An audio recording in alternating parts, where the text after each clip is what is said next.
Hello my dear students, welcome back to my YouTube channel. मेरे YouTube channel पर आप लोग का बहुत बहुत स्वागत है। डियर स्टूडेंट, आज की क्लास में हम लोग बीए फर्स्ट सेमेस्टर के शिक्षा शास्त्र विषय का अध्ययन करेंगे और फर्स्ट सेमेस्टर में अभी तक हम लोगों ने 6 यूनिट का भली भांति अध्ययन कर लिया है। आज की क्लास में हम लोगों को 7वां यूनिट जो है अध्ययन करना है और जो आपका 7वां यूनिट है वो इस पेपर का उच्च शिक्षा से रिलेटेड है। यानी उच्च शिक्षा की स्थिति अपने देश में कैसी है, उच्च शिक्षा की क्लास को कहा जाता है और उच्च शिक्षा के लिए अपने देश में कौन कौन से संस्थान इस समय हैं, इन सारी चीज़ों को आज की क्लास में हम लोग को करना है।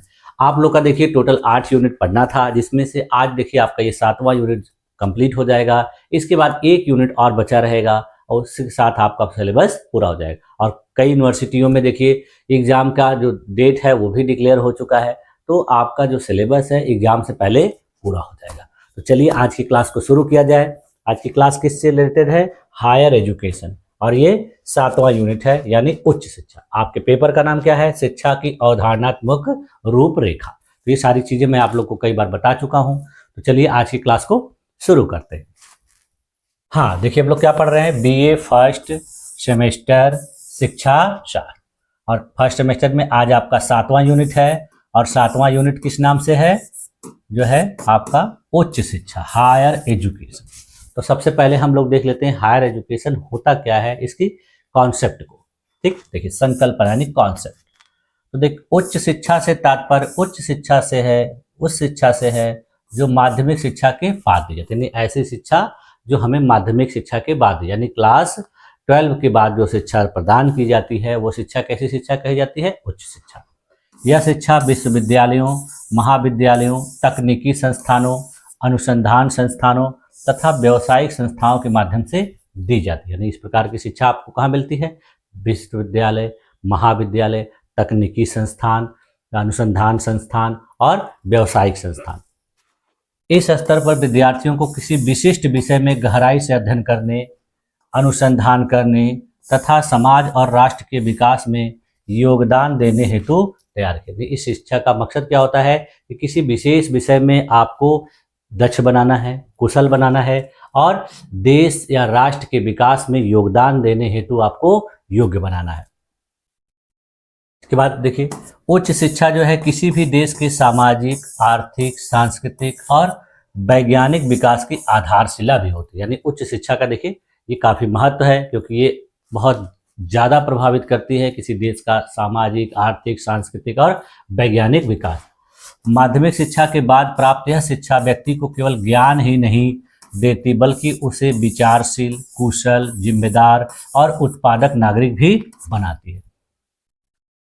वर्तमान युग में जहां ज्ञान, तकनीक और नवाचार की गति तेजी से बढ़ रही है, वहां उच्च शिक्षा की आवश्यकता और भी अधिक महत्वपूर्ण हो गई। यानी धीरे धीरे जैसे जैसे ज्ञान विज्ञान का विकास होता चला जा रहा है, तो उच्च शिक्षा का महत्व बढ़ता चला जा रहा है।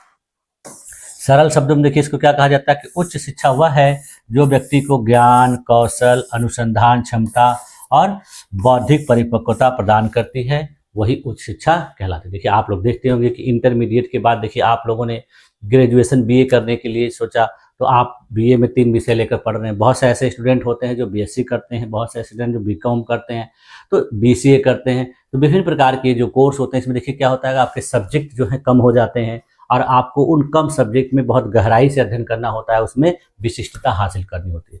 बहुत से ऐसे स्टूडेंट होते हैं जो मेडिकल की फील्ड में चले जाते हैं, बहुत से इंजीनियरिंग की फील्ड में चले जाते हैं। तो इस तरीके से जो कुछ भी माध्यमिक एग्जाम के बाद किया जाता है, यानी इंटर के बाद कोर्स किया जाता है, वो सब किसके अंतर्गत आता है? उच्च शिक्षा या हायर एजुकेशन। देखिए अब उच्च शिक्षा के प्रमुख स्तर क्या है, देखिए कौन कौन से लेवल है। तो लेवल्स ऑफ हायर एजुकेशन, तो देखिए 3 स्तर होते हैं, एक स्नातक होता है, एक परास्नातक होता है और एक अनुसंधान होता है। देखिए तो पहला स्तर क्या है? स्नातक स्तर, जिसको अंडर ग्रेजुएट लेवल कहते हैं, जिसमें देखिए आप लोग का ये बीए हो गया, बहुत से स्टूडेंट बीएससी करते हैं, कुछ स्टूडेंट बीएड करते हैं, कुछ स्टूडेंट बीटेक करते हैं, कुछ स्टूडेंट बीसीए करते हैं, कुछ स्टूडेंट बीकॉम करते हैं। तो सब किस प्रकार के हो गए? अंडर ग्रेजुएट, जिसको शॉर्टकट में क्या कहा जाता है? यूजी। ठीक, इसके बाद फिर देखिए दूसरा लेवल है स्नातकोत्तर। यूजी के बाद क्या होता है? पीजी होता है। इसको देखिए पोस्ट ग्रेजुएट यानी पीजी कहते हैं। इसमें देखिए MA, MSc, MEd, MCom, MTech, इस तरीके के जो कोर्स हैं वो सब इसके अंतर्गत आते हैं। उसके बाद फिर देखिए तीसरा जो लेवल है वो रिसर्च लेवल है। ये क्या होता है कि एमफिल होता है, पीएचडी होता है, डीलिट होता है, इस तरीके के जो कोर्स किए जाते हैं उनको कहा जाता है अनुसंधान स्तर, और ये काफ़ी उच्च लेवल का होता है, यानी सबसे उच्च ही माना जाता है। अब देखिए उच्च शिक्षा का उद्देश्य, उच्च शिक्षा किन किन उद्देश्यों के लिए प्राप्त की जाती है और प्रदान की जाती है। तो उच्च शिक्षा का पहला उद्देश्य क्या है कि ज्ञान और बौद्धिक विकास, यानी ज्ञान का विकास करना है और बौद्धिक विकास करना है। इसका मुख्य उद्देश्य विद्यार्थियों के बौद्धिक, विश्लेषणात्मक और तार्किक चिंतन का विकास करना है, ताकि वे स्वतंत्र रूप से सोच सकें और वैज्ञानिक दृष्टिकोण को अपना सकें। दूसरा उद्देश्य क्या है, अनुसंधान एवं नवाचार को प्रोत्साहन, नई नई चीज़ों पर रिसर्च करना और इनोवेशन को बेहतर बनाना। देखिए उच्च शिक्षा विद्यार्थियों को नई खोज करने, प्रयोगात्मक दृष्टिकोण विकसित करने और समाज की समस्याओं के समाधान के लिए अनुसंधान को प्रेरित करती है। तीसरा उद्देश्य क्या है, राष्ट्र निर्माण और सामाजिक विकास। उच्च शिक्षा समाज में देखिए शिक्षित, जिम्मेदार और जागरूक नागरिक तैयार करती है, जो राष्ट्र के आर्थिक, सामाजिक और सांस्कृतिक विकास में योगदान देते हैं। इसके बाद फिर देखिए इसका अगला उद्देश्य क्या है, व्यावसायिक दक्षता का विकास करना, यानी डेवलपमेंट एंड प्रोफेशनल स्किल। इसके अंतर्गत देखिए क्या होता है कि विद्यार्थियों को विभिन्न व्यवसायों, तकनीकी क्षेत्रों और प्रशासनिक सेवाओं के लिए आवश्यक कौशल प्रदान किया जाता है। अगला उद्देश्य देखिए इसका क्या है कि मूल्य शिक्षा और नैतिकता। उच्च शिक्षा के माध्यम से देखिए विद्यार्थियों में नैतिकता, चरित्र, सहिष्णुता, मानवता और सामाजिक उत्तरदायित्व की भावना को भी विकसित किया जाता है। फिर देखिए अगला उद्देश्य क्या है, वैश्विक दृष्टिकोण का विकास, यानी ग्लोबल पर्सपेक्टिव को भी डेवलप किया जाता है। इससे विद्यार्थियों के अंतर्गत देखिए अंतर्राष्ट्रीय समझ, विविधता के प्रति सम्मान और वैश्विक प्रतिस्पर्धा में भागीदारी होती है। अगला उद्देश्य इसका देखिए क्या है, नेतृत्व क्षमता का विकास। इसमें देखिए क्या होता है कि उच्च शिक्षा व्यक्ति में नेतृत्व, निर्णय लेने की क्षमता और आत्मविश्वास विकसित करती है, ताकि वह समाज में एक प्रेरक भूमिका निभा सके। आप लोग देखते होंगे कि बहुत से ऐसे स्टूडेंट हैं जो अपने स्कूल, डिग्री कॉलेज में, विश्वविद्यालय में क्या करते हैं कि छात्र नेता के रूप में उभरते हैं। कुछ लोग विभिन्न प्रकार की टीमों के प्लेयर के रूप में, उनके कैप्टन के रूप में। तो इससे क्या होता है कि उनके अंदर नेतृत्व लेने की क्षमता का भी विकास होता है। उसके बाद फिर देखिए उच्च शिक्षा की आवश्यकता क्यों है, नीड फॉर हायर एजुकेशन।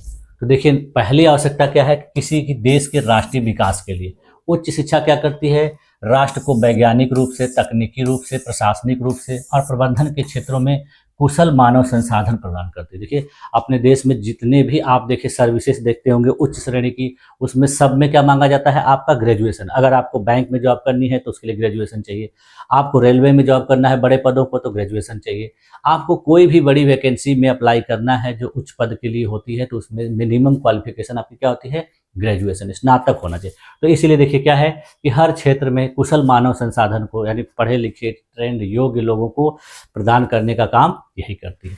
यह देश की देखिए आर्थिक प्रगति और सामाजिक स्थिरता के लिए भी आवश्यक है। फिर देखिए दूसरा आवश्यकता इसका क्या है, व्यक्तित्व के विकास के लिए। जैसे किसी भी व्यक्ति के व्यक्तित्व का बेहतर तरीके से विकास होता है कब, जब वो अच्छी उच्च श्रेणी की उच्च शिक्षा प्राप्त करता है। देखिए उच्च शिक्षा से व्यक्ति में क्या आता है, आत्मविश्वास, विवेक, नेतृत्व और निर्णय लेने की क्षमता का विकास होता है। यह व्यक्ति को जीवन की जटिलताओं से निपटने के योग्य बनाती है। फिर तीसरा आवश्यकता क्या, देखिए ज्ञान और अनुसंधान के लिए उच्च शिक्षा के माध्यम से नए विचार, आविष्कार और शोध कार्यों को बढ़ावा मिलता है, जो समाज और विज्ञान दोनों के विकास के लिए आवश्यक है। तो इस तरीके से देखिए ज्ञान और अनुसंधान के लिए भी इसकी आवश्यकता है। चौथा आवश्यकता क्या है कि रोजगार और आत्मनिर्भरता के लिए उच्च शिक्षा कोई भी व्यक्ति क्यों प्राप्त करना चाहता है, वो चाहता है कि उच्च शिक्षा प्राप्त कर लेंगे तो मुझे रोजगार मिल जाएगा, मैं आत्मनिर्भर हो जाऊंगा। तो इसीलिए देखिए विभिन्न प्रकार के कोर्स किए जाते हैं। जो स्टूडेंट उस प्रकार का कोर्स कर लेता है उसको लगता है कि नहीं, अब मैं क्या होऊंगा कि आत्मनिर्भर बन जाऊंगा, अब मुझे रोजगार मिल जाएगा। अनेक प्रकार के रोजगार के लिए देखिए अनेक प्रकार के कोर्स उपलब्ध कराए गए हैं। उच्च शिक्षा व्यक्ति को देखिए व्यावसायिक और तकनीकी दक्षता प्रदान करती है, जिससे वह रोजगार प्राप्त कर सके और स्वयं का व्यवसाय स्थापित कर सके। इसके बाद फिर देखिए अगली आवश्यकता किस काम के लिए, सामाजिक परिवर्तन के लिए। शिक्षित व्यक्ति जो है सामाजिक बुराइयों जैसे अशिक्षा, अंधविश्वास, जातिवाद, लैंगिक भेदभाव आदि को समाप्त करने में योगदान देता है। इस प्रकार देखिए उच्च शिक्षा सामाजिक समानता और जागरूकता को भी बढ़ावा देती है। जो पढ़े लिखे लोग होते हैं, जो हायर क्वालिफाइड होते हैं, वो देखिए इस तरीके के जो सामाजिक भेदभाव है उनको नहीं मानते हैं। तो ये कहाँ से आता है? उच्च शिक्षा से ही आता है। इसके बाद फिर देखिए नैतिक और सांस्कृतिक मूल्यों के लिए भी आते हैं। उच्च शिक्षा से छात्रों में नैतिकता, मानवता, सहिष्णुता और संस्कृति के प्रति सम्मान विकसित होता है। यह एक संवेदनशील और जिम्मेदार समाज का निर्माण करती है। फिर देखिए अगला आवश्यकता क्या है? वैश्विक प्रतिस्पर्धा के लिए, यानी ग्लोबल कॉम्पिटिटिवनेस के लिए। आज का युग देखिए जो वैश्वीकरण का युग है, तो उच्च शिक्षा व्यक्ति को अंतर्राष्ट्रीय स्तर की प्रतिस्पर्धा में सक्षम बनाती है। इससे देश वैश्विक स्तर पर प्रगति कर सकता है। अगली आवश्यकता क्या है? लोकतांत्रिक चेतना के लिए। उच्च शिक्षा व्यक्ति को लोकतांत्रिक मूल्यों जैसे समानता, स्वतंत्रता और न्याय का ज्ञान कराती है तथा नागरिक जिम्मेदारी का बोध कराती है। यानी हम लोगों ने उच्च शिक्षा की संकल्पना, उसके उद्देश्य और उसकी आवश्यकता के बारे में पढ़ा और उच्च शिक्षा के 3 लेवल के बारे में। अब हम लोग आगे आते हैं उच्च शिक्षा के प्रकार, यानी विश्वविद्यालयों के प्रकार, टाइप्स ऑफ यूनिवर्सिटी। विश्वविद्यालय कितने प्रकार के होते हैं?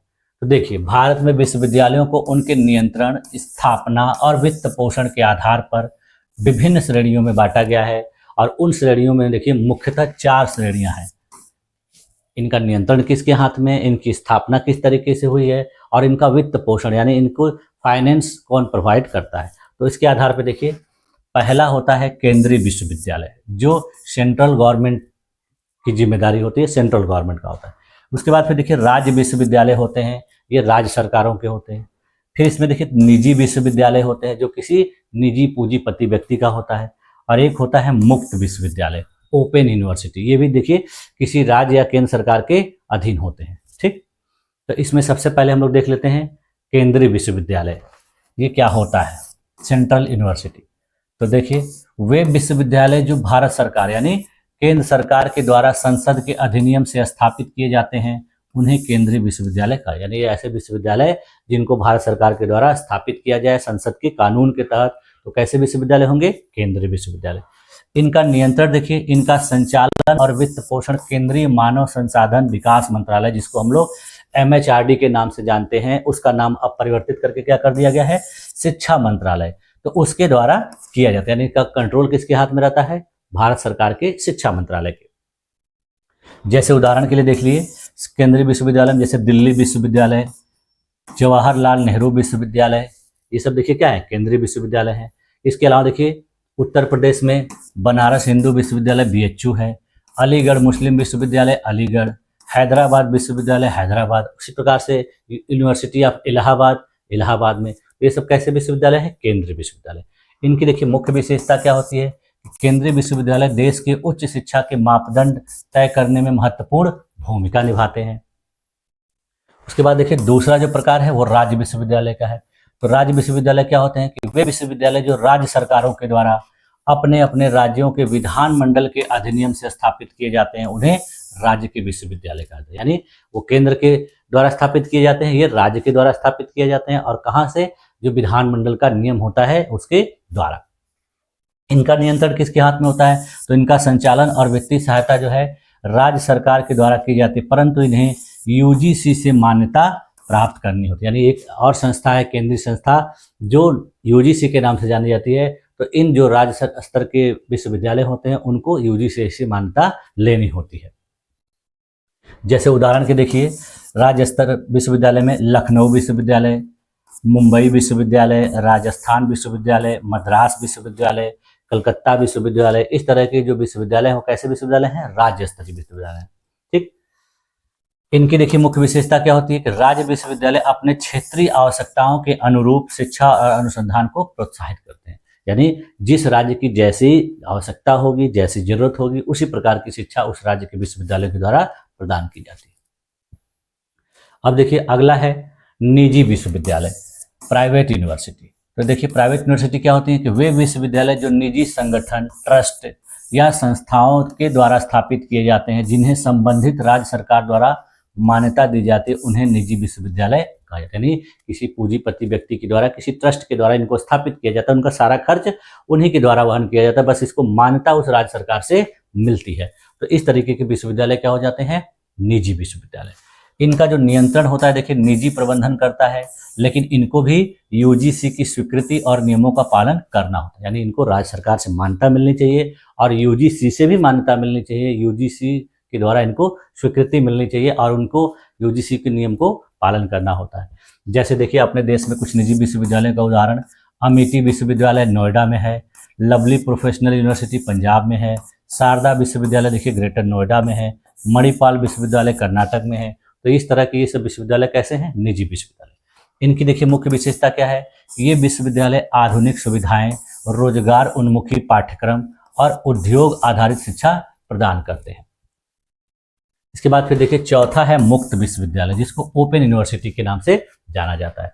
फिर ओपन यूनिवर्सिटी देखिए क्या होते हैं कि वे विश्वविद्यालय जो दूरस्थ शिक्षा यानी डिस्टेंस एजुकेशन के माध्यम से शिक्षार्थियों को शिक्षा प्रदान करते हैं, उन्हें मुक्त विश्वविद्यालय कहा जाता है। यानी ये ऐसे विश्वविद्यालय होते हैं जिसमें उच्च शिक्षा प्राप्त कराई जाती है, लेकिन उसके लिए बच्चों को कॉलेज या क्लास करने की जरूरत नहीं होती है, वो डिस्टेंस मोड से कर सकते हैं, एडमिशन करा के अपने घर पे पढ़ सकते, केवल परीक्षा दे सकते हैं। तो इस तरीके के जो विश्वविद्यालय होते हैं वो दूरस्थ विश्वविद्यालय, डिस्टेंस एजुकेशन विश्वविद्यालय होते हैं, इनको मुक्त विश्वविद्यालय कहा जाता है। देखिए इसमें जो प्रवेश की न्यूनतम योग्यता या उपस्थिति की शर्तें कठोर नहीं होती। देखिए इसमें पढ़ने जाने के लिए कोई जरूरी नहीं है और उम्र सीमा की कोई बाध्यता नहीं होती। इसमें भी सिलेबस होता है उसी प्रकार का, आपको पाठ्यक्रम को पूरा करना है, आपको आपके घर पे किताबें भेज दी जाएंगी, पढ़ना है और फिर परीक्षा देना है, आपको उसी प्रकार का रिजल्ट मिलेगा, सर्टिफिकेट मिलेगा और उसकी मान्यता पूरे देश में एक ही बराबर की होती है। देखिए इनका नियंत्रण, इनका संचालन देखिए केंद्र या राज्य सरकार के द्वारा किया जा सकता है। कुछ ऐसे विश्वविद्यालय हैं मुक्त विश्वविद्यालय जिनका नियंत्रण केंद्र सरकार के हाथ में है और कुछ ऐसे भी हैं जैसे राज्य सरकार, जैसे Indira Gandhi national open university जिसको इग्नू के नाम से हम लोग जानते हो, देखिए केंद्र सरकार का है, और उत्तर प्रदेश राजर्षि टंडन ओपन यूनिवर्सिटी उत्तर प्रदेश का है। जैसे उदाहरण देखिए क्या है, इंदिरा गांधी राष्ट्रीय मुक्त विश्वविद्यालय इग्नू नई दिल्ली में, ये भारत सरकार के अधीन है। उत्तर प्रदेश राजर्षि टंडन मुक्त विश्वविद्यालय देखिए प्रयागराज में है, उत्तर प्रदेश सरकार के अंदर है। और डॉक्टर बाबा साहेब अम्बेडकर मुक्त विश्वविद्यालय गुजरात में है, ये क्या है, वहाँ की राज्य सरकार के। तो इनकी मुख्य विशेषताएं देखिए क्या है कि ये विश्वविद्यालय शिक्षा सबके लिए, एजुकेशन फॉर ऑल के सिद्धांत पर कार्य करते हैं और कार्यरत व्यक्तियों, गृहिणियों, ग्रामीण छात्रों आदि को उच्च शिक्षा का अवसर प्रदान। देखिए इनका स्लोगन क्या होता है कि एजुकेशन फॉर ऑल, सभी के लिए शिक्षा। तो इसमें शिक्षा कौन से लोग प्राप्त, जो कहीं जॉब कर रहे हैं, घर में काम करने वाली, घर में रहने वाली जो महिलाएं हैं जिनको समय नहीं मिलता है लेकिन उनको भी पढ़ना है, उनकी पढ़ने की इच्छा है, तो इस विश्वविद्यालय से वो पढ़ सकती। उसके अलावा जो ग्रामीण छात्र होते हैं जिनको रेगुलर क्लास लेने में परेशानी होती है, समस्या होती है, तो वो भी इसमें पढ़ते हैं। तो इसी तरीके से ये शिक्षा उच्च प्रदान करता है। ठीक, अब देखिए भारत में उच्च शिक्षा की वर्तमान स्थिति, भारत में उच्च शिक्षा की जो प्रेजेंट सिनेरियो हो वो क्या है। देखिए present scenario of higher education India. तो देखिए उच्च शिक्षा जो है, अभी हम लोगों ने देखा कि किसी भी राष्ट्र के बौद्धिक, सामाजिक, सांस्कृतिक और आर्थिक विकास की आधारशिला होती है। सब चीजें हम लोगों ने भी देखी। भारत विश्व के उन देशों में है जहां उच्च शिक्षा प्रणाली का जाल बहुत व्यापक है, यानी भारत ऐसे देशों में शामिल है जहां पर उच्च शिक्षा जो है बहुत जाल की तरह फैली हुई है, बहुत व्यापक है। क्यों? क्योंकि यहाँ जनसंख्या बहुत ज़्यादा है, तो उसकी वजह से उच्च शिक्षा भी बहुत जरूरी है।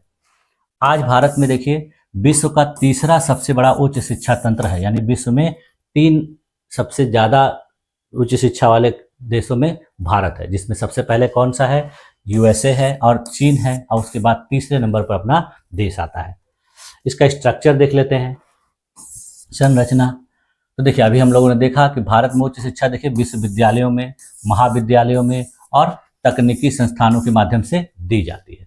तो वर्तमान में देखिए 2024 के जो आंकड़े हैं उनके अनुसार भारत में लगभग देखिए 1100 से ज़्यादा विश्वविद्यालय हैं, 43,000 से ज़्यादा महाविद्यालय हैं और 11,000 से ज़्यादा स्टैंड अलोन संस्थान है, यानी कुछ ऐसे संस्थान हैं जो अपने द्वारा स्थापित किए गए हैं। तो इस तरीके से देखिए ये अपने देश में उच्च शिक्षा संस्थानों की स्थिति है। अब उच्च शिक्षा का प्रकार अभी हम लोगों ने ऊपर देखा ही था, केंद्रीय विश्वविद्यालय में, राज्य विश्वविद्यालय में, निजी विश्वविद्यालय में, मुक्त विश्वविद्यालय में, और कुछ प्रमुख और संस्थान हैं जैसे IIT हैं, IIM है, एम्स है, NIT है, इनके में भी शिक्षा प्रदान की जाती है। और ये कैसी उच्च शिक्षा होती है, टेक्निकल और मेडिकल क्षेत्र की, या फिर जो है IT क्षेत्र की। तो इस तरीके से ये भी उच्च शिक्षा संस्थान है। अब देखिए वर्तमान परिदृश्य, करंट सिनेरियो। तो पहला है प्रवेश और विस्तार का, देखिए क्या सिचुएशन है। तो उच्च शिक्षा में देखिए इस समय जो सकल नामांकन अनुपात, जिसको ग्रॉस एनरोलमेंट रेशियो GER कहा जाता है, ये लगभग कितनी पहुंच गई है, 28%। 2023 तक ये क्या है, 28 है। सरकार का देखिए लक्ष्य है कि इसको 50% से ऊपर ले जाना है। देखिए महिलाओं की भागीदारी भी बहुत ज़्यादा बढ़ रही है। अब लगभग देखिए 49% जो विद्यार्थी हैं वो महिलाएं, यानी इस 28% में जो है 49% किसकी संख्या है, महिलाओं की, यानी महिलाएं भी आधे जो हैं वो उच्च शिक्षा प्राप्त कर रही हैं। राष्ट्रीय शिक्षा नीति 2020 का लक्ष्य है वर्ष 2035 तक, देखिए जो GER को कितना ले जाना है, 50। अभी मैंने आप लोग को बताया कि 50% लक्ष्य रख के सरकार चल रही है, और कब तक के लिए, 2035 तक। इसके बाद फिर देखिए गुणवत्ता और मानकीकरण की प्रेजेंट सिचुएशन क्या है कि शिक्षा की गुणवत्ता में देखिए अभी भी असमानता बनी हुई है। शहरी क्षेत्रों के जो संस्थान है ग्रामीण क्षेत्रों की तुलना में बेहतर प्रदर्शन करें। यानी गुणवत्ता के मामले में देखा जाए कि ऐसे संस्थान जो पिछड़े हुए क्षेत्रों में है, ग्रामीण क्षेत्रों में जहाँ संसाधन बहुत अच्छे तरीके से उपलब्ध नहीं है, तो वो क्या है कि शहरी संस्थानों की अपेक्षा क्या है, कम प्रदर्शन कर रहे हैं, वहाँ का परफॉर्मेंस थोड़ा सही नहीं है। देखिए NAC और NBA गुणवत्ता नियंत्रण का कार्य करते हैं, यानी इनके गुणवत्ता नियंत्रण के लिए काम कौन कर रहा है, NAC करता है और NBA करता है। ये दोनों संस्थान जो है संस्थानों की गुणवत्ता का जो है मापन करते हैं, आकलन करते हैं। इसके बाद देखिए अनुसंधान और नवाचार की स्थिति कैसी है। तो अनुसंधान कार्यों में देखिए भारत की स्थिति सुधार पर है, परंतु अभी भी विकसित देशों की तुलना में सीमित है। यानी अनुसंधान कार्य यहाँ पर हो रहा है अच्छे तरीके से, लेकिन फिर भी अभी भी विकसित देशों की अपेक्षा उतना अच्छा नहीं हो रहा है। अपने देश में देखिए विभिन्न प्रकार के इनोवेशन हब, स्टार्टअप सेल्स और रिसर्च पार्क के माध्यम से नवाचार को प्रोत्साहन दिया जा रहा है। इसके बाद फिर देखिए तकनीकी और व्यावसायिक शिक्षा का क्या सिचुएशन है। तो अपने देश में इंजीनियरिंग, प्रबंधन, चिकित्सा, कानून और IT जैसे क्षेत्रों में संस्थानों की संख्या में उल्लेखनीय वृद्धि हुई है। स्किल इंडिया मिशन जो सरकार के द्वारा चलाया गया है, all India council of technical education के अंतर्गत देखिए कौशल आधारित शिक्षा को बढ़ावा दिया जा रहा है। इसके बाद फिर देखिए डिजिटल और ऑनलाइन शिक्षा की क्या सिचुएशन है। तो कोविड-19 के बाद देखिए ऑनलाइन और हाइब्रिड शिक्षण प्रणाली का तेजी से विकास हुआ है। जब से कोविड-19 आया तब से ऑनलाइन शिक्षा देखिए बहुत ज़्यादा धीरे धीरे विकसित हो गई है। तो इसमें देखिए सरकार के द्वारा भी प्रयास किया, जैसे स्वयं, NPTEL, EPG पाठशाला, दीक्षा, ये सब प्लेटफॉर्म जो है बनाए गए हैं, जिससे क्या होता है कि छात्रों को घर बैठ के उच्च शिक्षा का अवसर मिलता है। तो ये सब क्या है, डिजिटल और ऑनलाइन पहल है उच्च शिक्षा के क्षेत्र में। उसके बाद फिर देखिए निजी क्षेत्र की भूमिका क्या रही है अपने देश में उच्च शिक्षा में। तो भारत में देखिए लगभग 60% से अधिक जो उच्च शिक्षण संस्थान है वो निजी क्षेत्र में है, यानी इनकी संख्या क्या है, बहुत ज़्यादा है। आप लोग देखते होंगे अगल बगल बहुत ज़्यादा आपको प्राइवेट कॉलेज मिलते होंगे, प्राइवेट यूनिवर्सिटियाँ तो उतनी ज़्यादा नहीं है, लेकिन कॉलेज आपको बहुत ज़्यादा, यानी यूनिवर्सिटी राज्य सरकार की है, लेकिन उसके जो अंडर में एफिलिएटेड कॉलेज होते हैं वो ज़्यादातर कैसे होते हैं, निजी होते हैं। ये संस्थान देखिए आधुनिक बुनियादी ढांचा, तकनीकी शिक्षा और रोजगार उन्मुखी पाठ्यक्रम उपलब्ध करा रहे हैं। अब इनकी देखिए मुख्य चुनौतियां क्या हैं, मेजर चैलेंजेस। तो मेजर चैलेंजेस में देखिए सबसे पहला क्या है कि शिक्षा की गुणवत्ता और समानता की कमी है, यानी गुणवत्ता सही नहीं है और समानता सब जगह एक जैसी नहीं है। दूसरी कमी क्या है कि अनुसंधान और नवाचार की कमजोर स्थिति। अपने देश में बहुत से ऐसे स्टूडेंट हैं जो रिसर्च करते हैं तो उनका 5-5, 6-6 साल, 7-7 साल लग जाता है। तो इसका मतलब क्या है कि रिसर्च और इनोवेशन की स्थिति जो है कमजोर है। ग्रामीण क्षेत्रों में संसाधनों का अभाव देखा जाता है। बहुत से ऐसे ग्रामीण क्षेत्र है जहाँ पर बिजली की सुविधा नहीं, अगर है भी तो सही नहीं है, तो और भी संसाधन सही से उपलब्ध नहीं हो पाते हैं। शिक्षकों का प्रशिक्षण और योग्यता भी नहीं होता। बहुत से विश्वविद्यालय के अंडर में जो कॉलेज हैं प्राइवेट ग्रामीण क्षेत्रों में, वहाँ आप देखेंगे कि उनके पास क्वालिफिकेशन नहीं होता। टीचर्स के पास वो पोस्ट ग्रेजुएशन या ग्रेजुएशन करने के बाद ही बच्चों को पढ़ाने लगते हैं, तो उनके पास टीचर की अच्छी क्वालिफिकेशन नहीं है, उनके पास ट्रेनिंग नहीं है, तो वो सही शिक्षा नहीं दे पाते हैं। उसके बाद फिर देखिए निजीकरण के कारण जो शिक्षा का व्यवसायीकरण हो गया है। बहुत से ऐसे कॉलेज आपको मिलेंगे, बहुत से ऐसे महाविद्यालय मिलेंगे जहाँ पर केवल नाम मात्र का एडमिशन रहता है, वहाँ कोई क्लासेस नहीं चलती हैं, कोई पढ़ाई नहीं होती है, केवल पैसा कमाने के लिए कॉलेज वाले एडमिशन ले लेते हैं और फिर बच्चों को परीक्षा में कुछ आता भी नहीं है तो उसकी वजह से क्या कराते हैं, उनको नकल कराते हैं, सामूहिक नकल कराते हैं। इस तरह की जो चीज़ें हैं वो क्या हो गई, धीरे धीरे व्यवसाय के रूप में बदलती चली जा रही। अब देखिए इसका कंक्लूजन क्या निकल के आ रहा है कि भारत की जो उच्च शिक्षा प्रणाली है तेजी से विस्तार और परिवर्तन के दौर से गुजर रही है। राष्ट्रीय शिक्षा नीति 2020 एनईपी 2020 के कार्यान्वयन के साथ साथ भारत अब गुणवत्ता, समावेशिता और अनुसंधान आधारित शिक्षा की ओर अग्रसर है। यानी जब से नई शिक्षा नीति अपने देश में आई है तब से बहुत ज़्यादा प्रयास किया जा रहा है अपने देश की उच्च शिक्षा को बेहतर बनाने के लिए। यदि शिक्षा की गुणवत्ता, अनुसंधान और रोजगार परकता पर ध्यान दिया जाए तो भारत आने वाले वर्षों में वैश्विक शिक्षा का केंद्र बन सकता है। यानी भारत जो है ग्लोबल एजुकेशन का हब बन सकता है जब अपने देश की उच्च शिक्षा को बेहतर बनाए। अभी भी देखिए बहुत से ऐसे जो स्टूडेंट हैं, कुछ जो है विदेशी है, जैसे जैसे आप दिल्ली में चले जाएंगे, जेएनयू में, दिल्ली यूनिवर्सिटी में पढ़ने वाले कुछ ऐसे स्टूडेंट हैं जो आसपास के जो अपने पड़ोसी देश हैं वहाँ से आते हैं, कुछ अफ्रीका से भी स्टूडेंट आते हैं। तो अपने देश की उच्च शिक्षा की क्वालिटी जब बेहतर होती जाएगी तो और भी विदेशी छात्र अपने यहाँ पढ़ने आएंगे। तो ये था हमारा देखिए उच्च शिक्षा के बारे में। उच्च शिक्षा में हम लोगों ने जितनी भी महत्वपूर्ण चीज़ें थी जो आपके एग्जाम में पूछी जाती हैं उसको बेहतर तरीके से अध्ययन किया और मैंने अपने तरीके से आप लोग को समझाने का प्रयास भी किया। तो आज की क्लास में देखिए यहीं तक रखा जाए और मुझे उम्मीद है कि आप लोगों की सारी चीज़ें अच्छे तरीके से समझ में आ गई होंगी। यदि किसी भी प्रकार का कोई डाउट है, कोई समस्या है तो आप कमेंट करके मुझसे पूछ सकते हैं, मैं आपकी पूरी मदद करूँगा। तो आज की क्लास आप लोगों ने मेरी इस क्लास में अपने आप को इतनी देर तक इतने धैर्यपूर्वक बनाए रखा, इसके लिए आप लोग का बहुत बहुत धन्यवाद। मिलते हैं नेक्स्ट क्लास में, तब तक के लिए थैंक यू।